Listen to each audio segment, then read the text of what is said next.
Good evening, kids. In this video we are going to look at refraction through a rectangular glass slab. Three important learning points. First, we have to show that we have to understand that for refraction through a glass slab, the incident ray and the emergent ray are going to be parallel to each other. Second thing we have to learn is we have to know that we have to understand that the angle of incidence will always be equal to angle of emergence for rectangular glass slab. And third, we are going to study the factors affecting lateral displacement. Now, in the figure, PQRS is a rectangular glass slab, AB is the incident ray,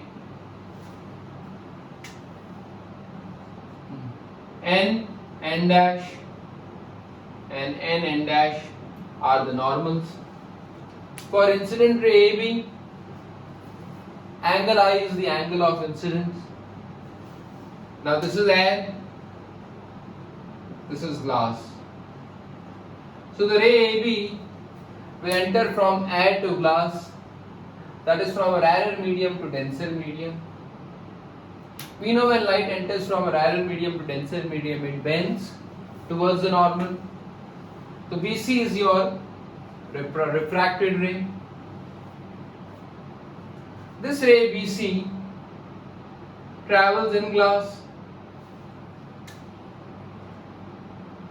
This ray BC is incident on the face SR of your rectangular glass slab PQRS, and then it will transmit from glass to again air, that is from a denser medium to a rarer medium. As it travels from a denser medium to a rarer medium, it will move away from the normal. So CD is your emergent ray. Let's say if air is medium 1 and we take glass as medium 2, again air over here will be medium 1, the same medium.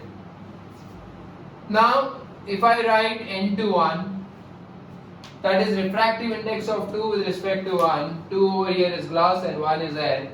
Refractive index of glass with respect to air, based on Snell's law, as it is refractive index of glass with respect to air, sin I will be the angle which is the angle in the air, that is I by angle of refraction. For light traveling from air to glass, our angle of refraction is R1, so I write here R1.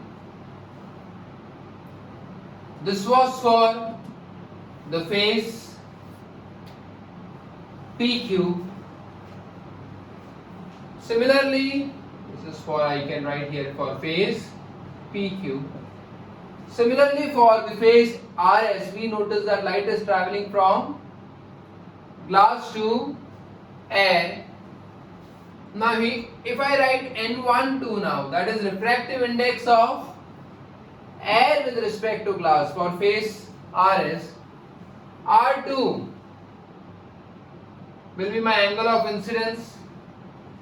So as per Snell's law, angle of incidence will be R2 for face RS, and E, that is my angle of emergence, will be my angle of refraction. So for angle of refraction I write E. This is for face RS. Now this is refractive index of glass with respect to air, and this is refractive index of air with respect to glass. The refractive index of glass with respect to air is the reciprocal of refractive index of air with respect to glass.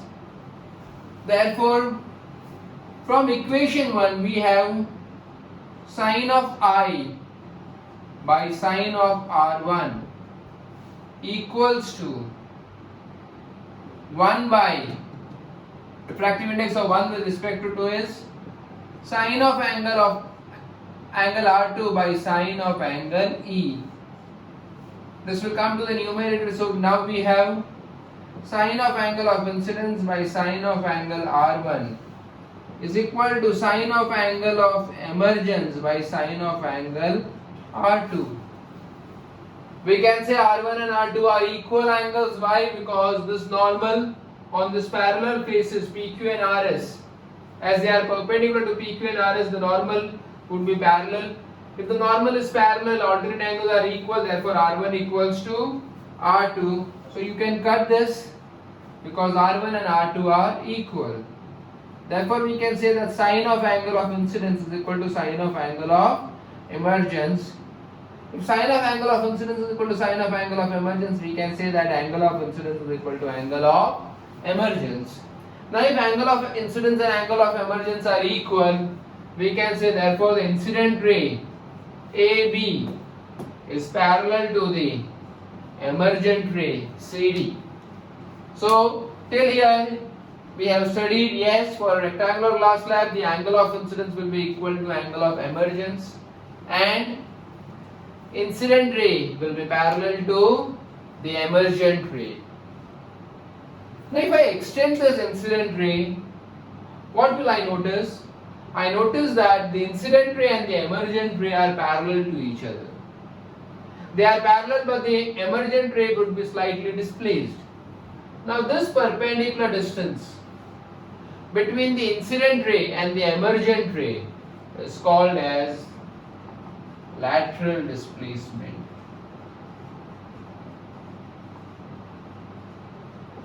So what is lateral displacement? Lateral displacement is the perpendicular distance between the incident ray and the emergent ray. The last thing to remember in this topic is, what are the factors on which lateral displacement depends? 1. Lateral displacement will depend on the angle of incidence. More the angle of incidence, more will be lateral displacement. Second, it would depend on the thickness of the glass slab. Thickness over here is PS or QR is the thickness of the glass slab. Greater the thickness, greater would be the lateral displacement. Third, it would depend on the refractive index of the glass. More the refractive index, more the lateral displacement. Fourth, it would depend on the nature of light. While performing the activity, which light are you using? Are you using white light or are you using a monochromatic light? So that's the topic, refraction of light through a rectangular glass slab.